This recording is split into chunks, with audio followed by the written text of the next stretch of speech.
پناہ مانگتا ہوں اللہ کی شیطان مردود سے، اللہ کے نام سے جو رحمان اور رحیم ہے۔ وہ تو آسمانوں اور زمین کا موجد ہے، اس کا کوئی بیٹا کیسے ہو سکتا ہے جبکہ کوئی اس کی شریک زندگی ہی نہیں ہے۔ اس نے ہر چیز کو پیدا کیا ہے اور وہ ہر چیز کا علم رکھتا ہے۔ یہ ہے اللہ تمہارا رب، کوئی خدا اس کے سوا نہیں ہے، ہر چیز کا خالق، لہذا تم اسی کی بندگی کرو اور وہ ہر چیز کا کفیل ہے۔ نگاہیں اس کو نہیں پا سکتی اور وہ نگاہوں کو پا لیتا ہے، وہ نہایت باریک بین اور باخبر ہے۔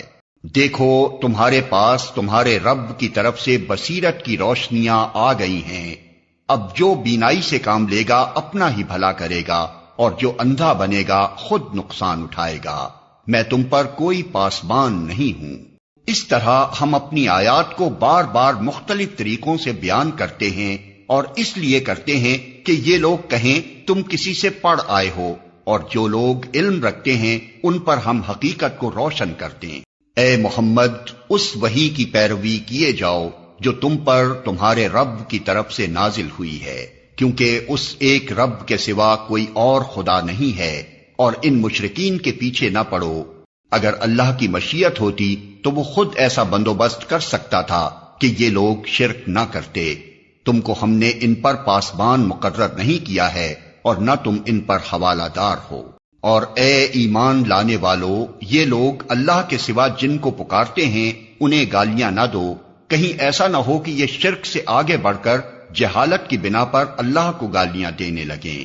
ہم نے تو اسی طرح ہر گروہ کے لیے اس کے عمل کو خوشنما بنا دیا ہے، پھر انہیں اپنے رب ہی کی طرف پلٹ کر آنا ہے، اس وقت وہ انہیں بتا دے گا کہ وہ کیا کرتے رہے ہیں۔ یہ لوگ کڑی کڑی قسمیں کھا کھا کر کہتے ہیں کہ اگر کوئی نشانی ہمارے سامنے آ جائے تو ہم اس پر ایمان لے آئیں گے۔ اے محمد، ان سے کہو کہ نشانیاں تو اللہ کے پاس ہیں، اور تمہیں کیسے سمجھایا جائے کہ اگر نشانیاں آ بھی جائیں تو یہ ایمان لانے والے نہیں۔ ہم اسی طرح ان کے دلوں اور نگاہوں کو پھیر رہے ہیں جس طرح یہ پہلی مرتبہ اس پر ایمان نہیں لائے تھے۔ ہم انہیں ان کی سرکشی ہی میں بھٹکنے کے لیے چھوڑے دیتے ہیں۔ اگر ہم فرشتے بھی ان پر نازل کر دیتے اور مردے ان سے باتیں کرتے اور دنیا بھر کی چیزوں کو ہم ان کی آنکھوں کے سامنے جمع کر دیتے تب بھی یہ ایمان لانے والے نہ تھے، الا یہ کہ مشیت الہی یہی ہو کہ وہ ایمان لائیں۔ مگر اکثر لوگ نادانی کی باتیں کرتے ہیں، اور ہم نے تو اسی طرح ہمیشہ شیطان انسانوں اور شیطان جنوں کو ہر نبی کا دشمن بنایا ہے جو ایک دوسرے پر خوش آئند باتیں دھوکے اور فریب کے طور پر القاء کرتے رہے ہیں۔ اگر تمہارے رب کی مشیت یہ ہوتی کہ وہ ایسا نہ کریں تو وہ کبھی نہ کرتے، پس تم انہیں ان کے حال پر چھوڑ دو کہ اپنی افترا پردازیاں کرتے رہیں۔ یہ سب کچھ ہم انہیں اسی لیے کرنے دے رہے ہیں کہ جو لوگ آخرت پر ایمان نہیں رکھتے ان کے دل اس خوشنما دھوکے کی طرف مائل ہوں اور وہ اس سے راضی ہو جائیں اور ان برائیوں کا اکتساب کریں جن کا اکتساب وہ کرنا چاہتے ہیں۔ پھر جب حال یہ ہے تو کیا میں اللہ کے سوا کوئی اور فیصلہ کرنے والا تلاش کروں، حالانکہ اس نے پوری تفصیل کے ساتھ تمہاری طرف کتاب نازل کر دی ہے، اور جن لوگوں کو ہم نے تم سے پہلے کتاب دی تھی وہ جانتے ہیں کہ یہ کتاب تمہارے رب ہی کی طرف سے حق کے ساتھ نازل ہوئی ہے، لہذا تم شک کرنے والوں میں شامل نہ ہو۔ تمہارے رب کی بات سچائی اور انصاف کے اعتبار سے کامل ہے، کوئی اس کے فرامین کو تبدیل کرنے والا نہیں ہے، اور وہ سب کچھ سنتا اور جانتا ہے۔ اور اے محمد، اگر تم ان لوگوں کی اکثریت کے کہنے پر چلو جو زمین میں بستے ہیں تو وہ تمہیں اللہ کے راستے سے بھٹکا دیں گے، وہ تو محض گمان پر چلتے اور قیاس آرائیاں کرتے ہیں۔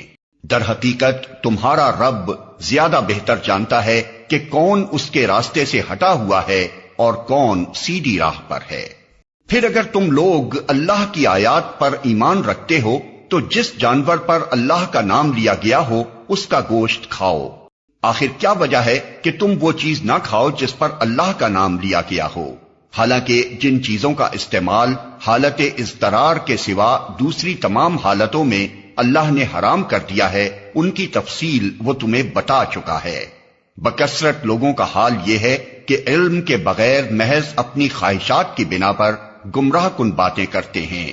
ان حد سے گزرنے والوں کو تمہارا رب خوب جانتا ہے۔ تم کھلے گناہوں سے بھی بچو اور چھپے گناہوں سے بھی۔ جو لوگ گناہ کا اکتساب کرتے ہیں وہ اپنی اس کمائی کا بدلہ پا کر رہیں گے، اور جس جانور کو اللہ کا نام لے کر ذبح نہ کیا گیا ہو اس کا گوشت نہ کھاؤ، ایسا کرنا فسق ہے۔ شیاطین اپنے ساتھیوں کے دلوں میں شکوک و اعتراضات القا کرتے ہیں تاکہ وہ تم سے جھگڑا کریں، لیکن اگر تم نے ان کی اطاعت قبول کر لی تو یقیناً تم مشرک ہو۔ کیا وہ شخص جو پہلے مردہ تھا پھر ہم نے اسے زندگی بخشی اور اس کو وہ روشنی عطا کی جس کے اجالے میں وہ لوگوں کے درمیان زندگی کی راہ طے کرتا ہے، اس شخص کی طرح ہو سکتا ہے جو تاریکیوں میں پڑا ہوا ہو اور کسی طرح ان سے نہ نکلتا ہو؟ کافروں کے لیے تو اسی طرح ان کے اعمال خوشنما بنا دیے گئے ہیں، اور اسی طرح ہم نے ہر بستی میں اس کے بڑے بڑے مجرموں کو لگا دیا ہے کہ وہاں اپنے مکر و فریب کا جال پھیلائیں۔ دراصل وہ اپنے فریب کے جال میں آپ پھنستے ہیں مگر انہیں اس کا شعور نہیں ہے۔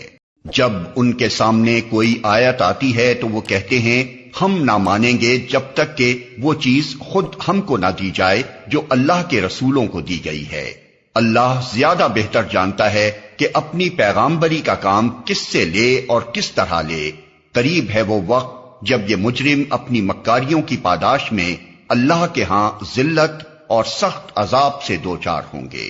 پس یہ حقیقت ہے کہ جسے اللہ ہدایت بخشنے کا ارادہ کرتا ہے اس کا سینہ اسلام کے لیے کھول دیتا ہے، اور جسے گمراہی میں ڈالنے کا ارادہ کرتا ہے اس کے سینے کو تنگ کر دیتا ہے، اور ایسا بھیجتا ہے کہ اسلام کا تصور کرتے ہی اسے یوں معلوم ہونے لگتا ہے کہ گویا اس کی روح آسمان کی طرف پرواز کر رہی ہے۔ اس طرح اللہ حق سے فرار اور نفرت کی ناپاکی ان لوگوں پر مسلط کر دیتا ہے جو ایمان نہیں لاتے، حالانکہ یہ راستہ تمہارے رب کا سیدھا راستہ ہے، اور اس کے نشانات ان لوگوں کے لیے واضح کر دیے گئے ہیں جو نصیحت قبول کرتے ہیں۔ ان کے لیے ان کے رب کے پاس سلامتی کا گھر ہے، اور وہ ان کا سرپرست ہے اس صحیح طرز عمل کی وجہ سے جو انہوں نے اختیار کیا۔ جس روز اللہ ان سب لوگوں کو گھیر کر جمع کرے گا اس روز وہ جنوں سے خطاب کر کے فرمائے گا، اے گروہ جن، تم نے تو نوع انسانی پر خوب ہاتھ صاف کیا۔ انسانوں میں سے جو ان کے رفیق تھے وہ عرض کریں گے، پروردگار ہم میں سے ہر ایک نے دوسرے کو خوب استعمال کیا ہے، اور اب ہم اس وقت پر آ پہنچے ہیں جو تو نے ہمارے لیے مقرر کر دیا تھا۔ اللہ فرمائے گا، اچھا اب آگ تمہارا ٹھکانہ ہے، اس میں تم ہمیشہ رہو گے۔ اس سے بچیں گے صرف وہی جنہیں اللہ بچانا چاہے گا، بے شک تمہارا رب دانا اور علیم ہے۔ دیکھو اس طرح ہم آخرت میں ظالموں کو ایک دوسرے کا ساتھی بنائیں گے اس کمائی کی وجہ سے جو وہ دنیا میں ایک دوسرے کے ساتھ مل کر کرتے تھے۔ اس موقع پر اللہ ان سے یہ بھی پوچھے گا کہ اے گروہ جن و انس، کیا تمہارے پاس خود تم ہی میں سے وہ پیغمبر نہیں آئے تھے جو تم کو میری آیات سناتے اور اس دن کے انجام سے ڈراتے تھے؟ وہ کہیں گے، ہاں ہم اپنے خلاف خود گواہی دیتے ہیں۔ آج دنیا کی زندگی نے ان لوگوں کو دھوکے میں ڈال رکھا ہے، مگر اس وقت وہ خود اپنے خلاف گواہی دیں گے کہ وہ کافر تھے۔ یہ شہادت ان سے اس لیے لی جائے گی کہ یہ ثابت ہو جائے کہ تمہارا رب بستیوں کو ظلم کے ساتھ تباہ کرنے والا نہ تھا، جبکہ ان کے باشندے حقیقت سے ناواقف ہوں۔ ہر شخص کا درجہ اس کے عمل کے لحاظ سے ہے، اور تمہارا رب لوگوں کے اعمال سے بے خبر نہیں ہے۔ تمہارا رب بے نیاز ہے اور مہربانی اس کا شیوا ہے۔ اگر وہ چاہے تو تم لوگوں کو لے جائے اور تمہاری جگہ دوسرے جن لوگوں کو چاہے لے آئے، جس طرح اس نے تمہیں کچھ اور لوگوں کی نسل سے اٹھایا ہے۔ تم سے جس چیز کا وعدہ کیا جا رہا ہے وہ یقیناً آنے والی ہے، اور تم خدا کو عاجز کر دینے کی طاقت نہیں رکھتے۔ اے محمد کہہ دو کہ لوگو تم اپنی جگہ عمل کرتے رہو اور میں بھی اپنی جگہ عمل کر رہا ہوں۔ ان قریب تمہیں معلوم ہو جائے گا کہ انجام کار کس کے حق میں بہتر ہوتا ہے۔ بہرحال یہ حقیقت ہے کہ ظالم کبھی فلاح نہیں پا سکتے۔ ان لوگوں نے اللہ کے لیے خود اسی کی پیدا کی ہوئی کھیتیوں اور مویشیوں میں سے ایک حصہ مقرر کیا ہے اور کہتے ہیں یہ اللہ کے لیے ہے بذام خود، اور یہ ہمارے ٹھہرائے ہوئے شریکوں کے لیے۔ پھر جو حصہ ان کے ٹھہرائے ہوئے شریکوں کے لیے ہے وہ تو اللہ کو نہیں پہنچتا، مگر جو اللہ کے لیے ہے وہ ان کے شریکوں کو پہنچ جاتا ہے۔ کیسے برے فیصلے کرتے ہیں یہ لوگ۔